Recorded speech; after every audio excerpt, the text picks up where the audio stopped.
सिगाङाव बयखौबो खुलुमबाय लोगोसे आंनि डिजिटेल बड' इउट्युब चेनेलाव बयखौबो बरायग्रोबाय आरो गासै नायगिरिफोरनो आंनि अननाय आरो सिबिनायखौ जासिहरनाय जाबाय। दिनै आं मोनसे गोदान भिडिअ लाना फैदों। दिनैनि भिडिअआव आं नोंथांमोना मबाइलजों माब्रै एकाउन्ट बेलेन्सखौ माब्रै चेक खालामो दिनैनि भिडिअआव बेखौनो चेक खालामनानै दिन्थिगोन आं। नोंथांमोना गावबागाव मबाइलजोंनो मोनसे फन खालामबायनो नोंनि एकाउन्टआव बेसेबां बेलेन्स दं बेखौ श' जागोन। माबोरै खालामो बिदिबा भिडिअखौ नायलांदो। फै भिडिअखौ जागायजेनसै। आं डिसक्रिपशनाव मोनसे लिंक होदों। बे लिंकआव थुबा नोंथांमोना डाइरेक्ट प्ले स्ट'राव थांगोन। ओमफ्राय बेखौ डाउनलड खालामनानै ला। डाउनलड खालामखांनायनि उनाव अपेनाव सोनानै हो।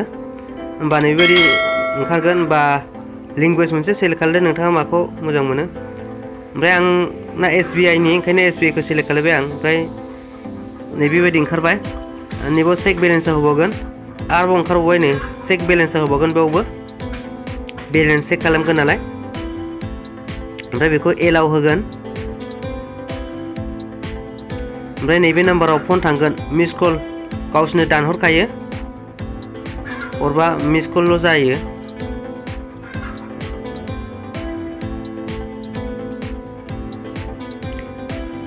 बेयो जायाखै मानोना मोनसे माबा खालामनांगौ फिसा खामानि मावनांगौ दं। मेसेज हरनानै एक्टिभ खालामनांगौ। बे एक्टिभ जाथ'वाखै आंना। एक्टिभआबो माबोरै खालामो आं बेखौ दा देखायलांगासिनो दं। भिडिअखौ नायलांबाय थाबानो जाबाय।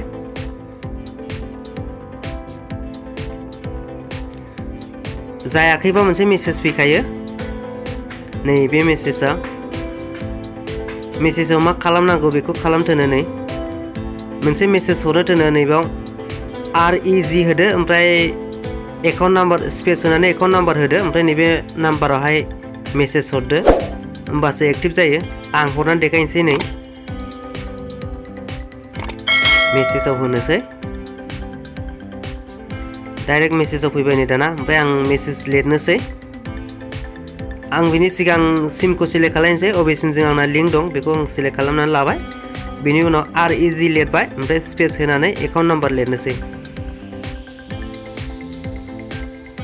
ओमफ्राय सेन्डआव सेन्डआनो होनसै। मेसेज सेन्ड खालामनोसै। थांबाय आंना मेसेजआ। नै मेसेज साक्सेसफुल जाबाय होननानै मेसेज फैखाबायबो नै SBI क्विक फेसिलिटि। नै दहायनि टाइमा ओंखारगासिनो दं।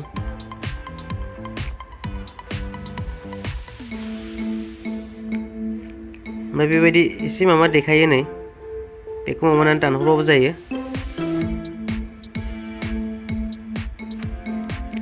दाना बेखौ नैबे एप्सआ नैबेनो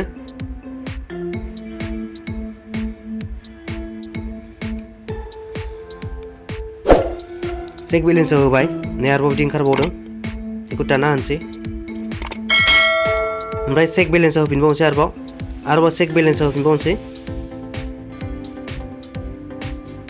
सिमखौ सेलेक्ट खालामनोसै अबे सिमजोंमोन। होमबा नै मिस कल थांलायबाय। माने गावसोरनो दानहरखायो फनखौ। मिस कलल' जाखायो। ओमफ्राय टाइमिं ओंखारबाय नै मेसेजआबो फैबाय। मेसेजखौ नायनानै देखायनोसै आङो।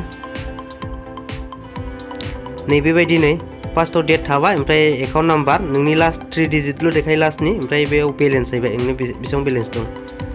दिनैनि भिडिअखौ नायनानै नोंथांमोनाबो रोंसिगोन माब्रै गावनि बेंकनि बेलेन्सखौ चेक खालामनो हायो न'आव थानानैनो। बेबो मबाइलजों किपेड मबाइलजोंबो जागोन। नैबे डिसप्लेआव होनाय नाम्बारखौ नायनानै SMS हरदो होननानै एक्टिभ खालामनानै लादो। बिनि उनाव नैबे नाम्बाराव मिस कल खालामबानो जाबाय। दिनैनि थाखाय एसेनोसै। भिडिअखौ जोबजासिम नायनो थाखाय गोजोन्थों। Thank you. माबाफोर बुजियाबा कमेन्ट खालाम। आं उनाव मोजाङै बुजायनो नाजागोन। Thank you.